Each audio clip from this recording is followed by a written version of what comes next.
मैंने अपनी घड़ी में टाइम देखा। ओह, मैं 10 मिनट लेट हो गई। 6 महीनों से मैं उनके यहाँ बेबी सिटिंग कर रही थी और मुझे मालूम था कि वो मेरे थोड़ा सा लेट पहुँचने पे बिल्कुल माइंड नहीं करेंगे। मिस्टर लोपेज ने दरवाज़ा खोला। सॉरी, मैं थोड़ा लेट हो गई आज। इससे पहले कि मैं कुछ और बोलती, उनका चेहरा देख के मैं खामोश हो गई। उनके चेहरे पे काफ़ी पसीना आया हुआ था और वो थोड़ा सा परेशान से भी लग रहे थे। उन्होंने मुझसे कहा कि कोई बात नहीं, तुम अंदर आ जाओ। किचन में सिर्फ टेबल के ऊपर वाली एक लाइट जल रही थी और उनकी बीवी उस लाइट की रोशनी में एक कागज़ के टुकड़े पे घबराहट में जल्दी जल्दी कुछ लिख रही थी। फिर वो मुझसे कहने लगी कि वो डेनीस के कमरे में उसको गुड बाय कहने के लिए ऊपर जा रही हैं। डेनीस उनकी 1 साल की बेटी थी जिसकी बेबी सिटिंग के लिए उन्होंने मुझे रखा था।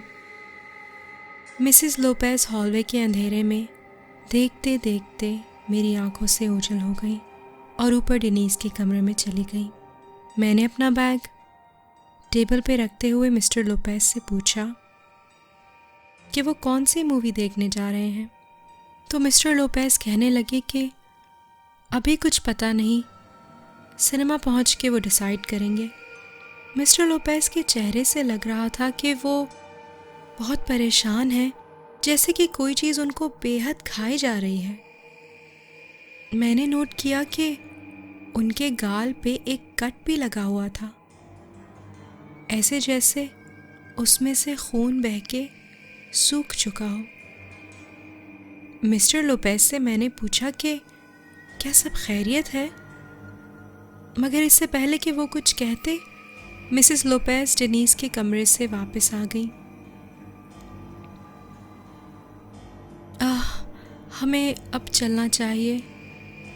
गुड बाय केरी। एकदम उन्होंने मुझे गले लगा लिया और मुझे ऐसा लगा जैसे वो बहुत उदास और तकलीफ में हैं।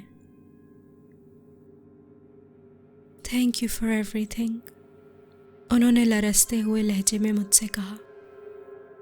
वो मुझसे कुछ कहना चाहती थी, मगर इससे पहले कि वो कुछ और कहती, मिस्टर लोपेज उनको लेकर जल्दी से घर से बाहर चले गए और दरवाज़ा बंद करने से पहले उन्होंने सूख भरी आंखों से मेरी तरफ देखा और फिर आहिस्ता से दरवाज़ा बंद कर दिया। मैं अब उस अंधेरे घर में बिल्कुल अकेली थी। मेरा दिल किया कि मैं बाहर जाके उनसे बात करूं या वहाँ से वापस अपने घर चली जाऊं, फिर आखिरकार पता नहीं क्यों मैं नहीं गई। मैं बग़ैर लाइट ऑन किए सीढ़ियाँ चढ़ के डेनीस के कमरे में जाने लगी ताकि लाइट की रोशनी से कहीं डेनीस उठ ना जाए।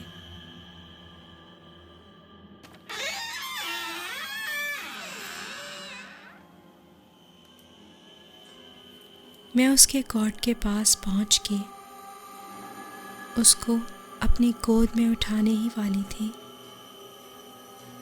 कि मैंने ब्लैंकेट पे एक नोट देखा। खिड़की के करीब जाके स्ट्रीट लाइट की रोशनी में मैंने वो नोट पढ़ा। केटी, हमें माफ़ कर देना। हम तैयार हो रहे थे कि वो घर के अंदर घुस आया। उसने कहा कि वो हमें मार डालेगा और डेनीस की उंगलियों के सारे नाखून नोच के फेंक देगा। उसने पूछा कि घर पे कोई आने वाला है, तो हमने उसे तुम्हारा बताया। उसने कहा कि वो तुम्हारी जान के बदले हमारी जान बख्श देगा। हमें माफ़ कर देना। काश खुदा भी हमें इसके लिए माफ़ कर पाए। मुझे खिड़की से बाहर उनकी गाड़ी ड्राइववे से जाते हुए नज़र आ रही थी। मिसेस लोपेज की गोद में डेनीस थी और वो रोते हुए मुझे खुदा हाफिज कह रही थी।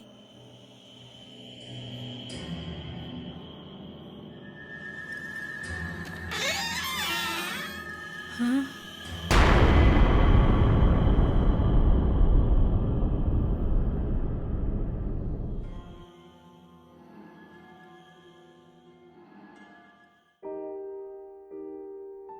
Hi everyone. सबसे पहले मैं शुक्रिया अदा करना चाहूँगी अपने उन स्टार सब्सक्राइबर्स का जिन्होंने मुझे पेट्रियन पे सपोर्ट किया। स्टोरी पसंद आई या नहीं मुझे कमेंट करके ज़रूर बताएं। आप सब मुझसे फेसबुक और इंस्टाग्राम पे कनेक्ट कर सकते हैं। वहाँ मैं अपनी लेटेस्ट स्टोरीज़ के क्लूज़ और इमेजेस शेयर करूँगी। So stay tuned. चलें फिर आपसे मिलती हूँ एक और हॉरर स्टोरी के साथ। Until then, bye!